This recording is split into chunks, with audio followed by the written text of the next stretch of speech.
আসসালামু আলাইকুম রহমতুল্লাহ। প্রিয় শিক্ষার্থী, আজকে আমরা বাংলা ব্যাকরণের খুবই গুরুত্বপূর্ণ একটি বিষয় সম্পর্কে জানব, যেটা জানা আমাদের প্রত্যেকের জরুরি। যেটা না জানলে আমরা অনেক সময় বাংলা লেখার ক্ষেত্রে বানান ভুল করব, আর বাংলা লেখার ক্ষেত্রে বানান ভুল করলে সবচেয়ে বেশি নাম্বার কাটা পড়ে। আর সেই টপিকটি হলো নত্যবিধান, নত্যবিধানের নিয়ম। আমরা জানি নত্যবিধান কাকে বলে, যে তৎসম শব্দে মধ্যাহ্ন ব্যবহারের নিয়মকেই নত্যবিধান বলে। যে কোথায় মধ্যাহ্ন হবে আর কোথায় দন্তান্ন হবে, এই ব্যবহারের নিয়ম জানার মাধ্যমে ঠিক আছে সঠিকভাবে বাংলা সাহিত্যকে লেখা সম্ভব। তো চলুন আমরা আজকে নত্যবিধানের নিয়মগুলো জেনে নিই। আমরা প্রথমে লিখেছি নত্যবিধানের নিয়ম। 1 নম্বর নিয়ম রয়েছে, ট বর্গীয় বর্ণের পূর্বে তৎসম শব্দে মধ্যাহ্ন হয়। ট বর্গীয় বর্ণ অর্থাৎ কি? ট, ঠ, ড। আরও 2টা রয়েছে, আমরা 3টা নিয়ে আসবো এখানে। ট বর্গীয় বর্ণের পূর্বে, যেমন এখানে ট বর্গীয় বর্ণের পূর্বে যদি দন্তান্ন অথবা মধ্যাহ্নের বিষয় আসে, অবশ্যই সেটা কি হবে? মধ্যাহ্ন হবে। দন্তান্ন না হয় মধ্যাহ্ন হবে তৎসম শব্দের ক্ষেত্রে। যেমন কণ্টক, কণ্টক, কণ্টক মানে কি? কাঁটা। কণ্ঠ, কণ্ঠ। ভণ্ড। তাহলে এইভাবে অনেকগুলো নিয়ম পাওয়া যাবে।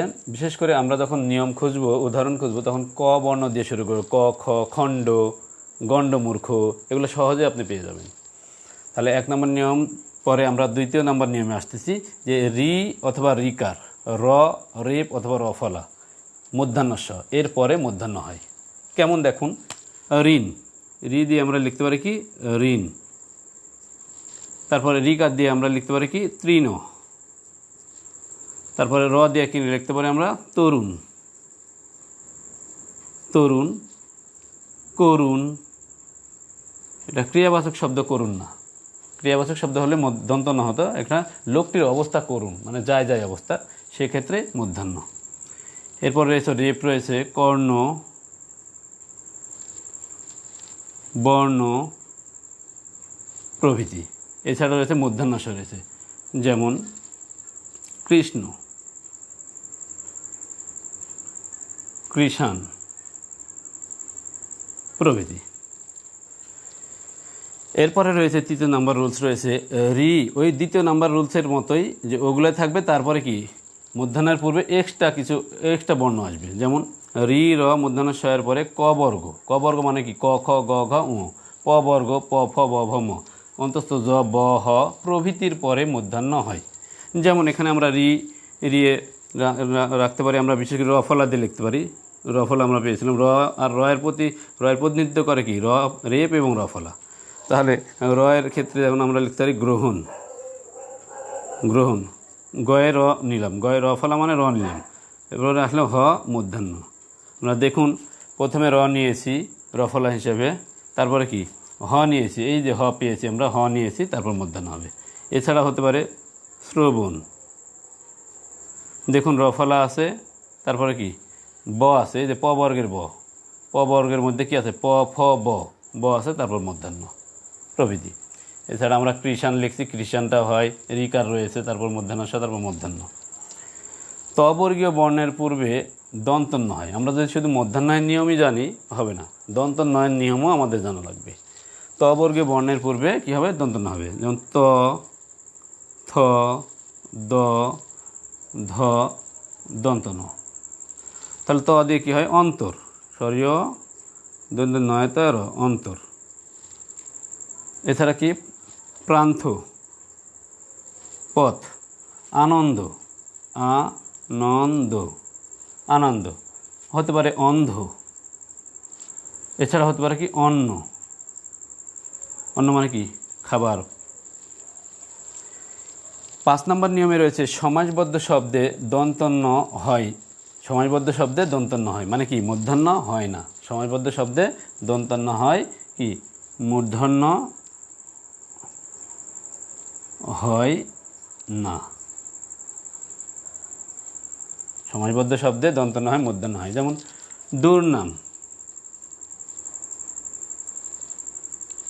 দুর্নীতি, ত্রিনয়ন। দেখুন এখানে র বা রেফের পরে মূর্ধন্য হওয়ার কথা ছিল, যে নিয়মটা আমরা প্রথমেই পড়েছি, এই যে প্রথম থেকে দ্বিতীয় নম্বরে রয়েছে রেফের পরে মূর্ধন্য হয়, কিন্তু দুর্নাম শব্দটি সমাজবদ্ধ, এজন্য কি দন্তন্য হয়েছে, মূর্ধন্য হয়। দুর্নীতি, এদের রেপ রয়েছে, মূর্ধন্য হওয়ার কথা। ত্রিনয়ন, র ফলা রয়েছে, তারপরে মূর্ধন্য হওয়ার কথা, কিন্তু দন্তন্য হয়েছে। তাহলে আমরা জানবো যে সমাজবদ্ধ শব্দের ক্ষেত্রে কি মূর্ধন্য হবে না দন্তন্য হবে। কতকগুলো শব্দে স্বভাবতই মূর্ধন্য হয়, কতকগুলো শব্দে স্বভাবতই মূর্ধন্য হয়, যেটা প্রাচীনকাল থেকে তৎসম বা সংস্কৃত শব্দে মূর্ধন্য ব্যবহার হয়ে আসছে, সেগুলোর নিয়ম উল্টানো যাবে না। যেমন চাণক্য, মাণিক্য, বাণিজ্য, লবণ প্রভৃতি। বিশেষ করে আপনারা নবম দশমের বোর্ড বইয়ে এই নিয়মগুলো পাবেন, ওখান থেকে ইনশাল্লাহ দেখে নিতে পারবেন। চাণক্য, বাণিজ্য, বাণিজ্য, লবণ, মন, স্থান, গুণ, পূর্ণ, বেণী প্রভৃতি। তাহলে আমরা আবারও একটু রিভিউ দিই যে ট বর্গে বর্ণের পূর্বে তৎসম শব্দে মূর্ধন্য হয়। কণ্টক, কণ্ঠ, ভণ্ড। রি, বারিকা, র, রেপ বা রফলা মূর্ধন্য শয়ের পরে মূর্ধন্য হয়, যেমন ঋণ, তৃণ, তরুণ, করুণ, কর্ণ, বর্ণ, কৃষ্ণ, কৃষাণ ইত্যাদি। রি, র মূর্ধন্য শয়ের পরে ক বর্গ অথবা প বর্গ অথবা অন্তস্থ জ, হ, ব প্রভৃতির পরে মূর্ধন্য হয়, যেমন গ্রহণ, শ্রবণ প্রভৃতি। ত বর্গীয় বর্ণের পূর্বে দন্তন্য হয়, যেমন অন্তর, দেন দন্তন্য হয়েছে তার সাথে। প্রান্ত, পথ, আনন্দ দন্তন্য, অন্ধ দন্তন্য, অন্ন ভাত দন্তন্য। সমাজবদ্ধ শব্দে দন্তন্য হয়, মূর্ধন্য হয় না, যেমন দুর্নাম, দুর্নীতি, ত্রিনয়ন।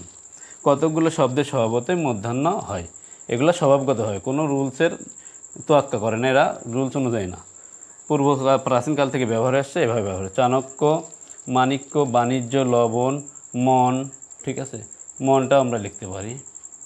স্থান, গুণ, পূর্ণ, বেণু, বেণু প্রভৃতি। তো প্রিয় শিক্ষার্থী এবং দর্শক, আজকে এ পর্যন্তই। আমরা পরবর্তী ক্লাসে মূর্ধন্য শ ব্যবহারের নিয়ম জানবো ইনশাআল্লাহ। আসসালামু আলাইকুম ওয়া রাহমাতুল্লাহি ওয়া বারাকাতুহু।